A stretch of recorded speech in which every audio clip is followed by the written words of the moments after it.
America, Tom Hand here with Americana Corner. Today we're discussing the slavery debate at the Constitutional Convention.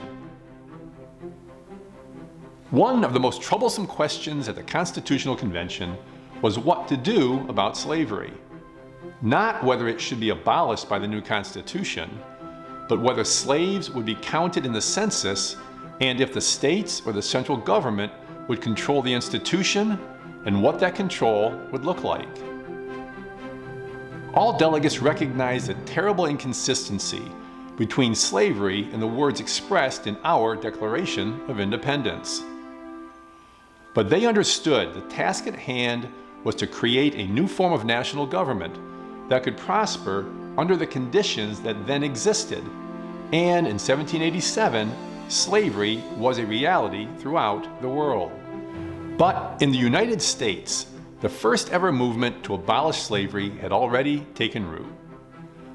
By the time of the Constitutional Convention, 5 states had passed legislation to end slavery. Pennsylvania's Act for the Gradual Abolition of Slavery, passed on March 1, 1780, was the first slave abolition law passed in human history by an elected body. In 1787, there was no King Cotton, as Eli Whitney's cotton gin was 6 years in the future, and slavery seemed to be dying a natural death, as more slave owners questioned the institution's economic viability. Men like Roger Sherman, who detested slavery, advised letting it die on its own rather than adding abolition to the Constitution, and thereby creating an insurmountable obstacle to the new government. Most importantly, the fact remained that the southern states were not ready to completely let it go, and as John Rutledge from South Carolina stated, the true question was whether the southern states shall or shall not be part of the Union. The main points of contention were how would slaves be counted when considering representation in Congress, and would the institution itself be controlled by the states or the national government? The issue came to a head in August, after the Committee of Detail presented a draft constitution for the delegates to consider. In the document, there was a clause that allowed the federal Congress to pass navigation acts and regulate commerce among the several states. Since the slave trade was considered commerce, the control of slavery would thus pass from the states to the central government under the new Constitution.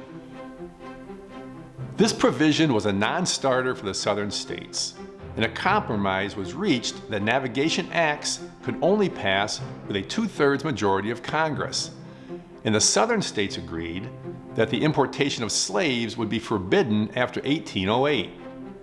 A clause known as a Fugitive Slave Clause was also added that required slaves to be returned to their owners even if the slave made it to a state that did not permit slavery.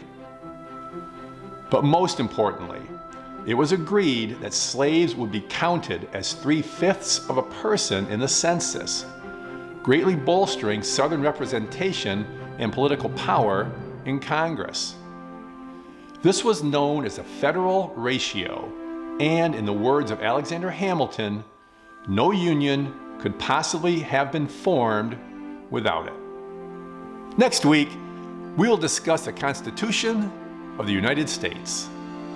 Until next time, may your love of country lead you.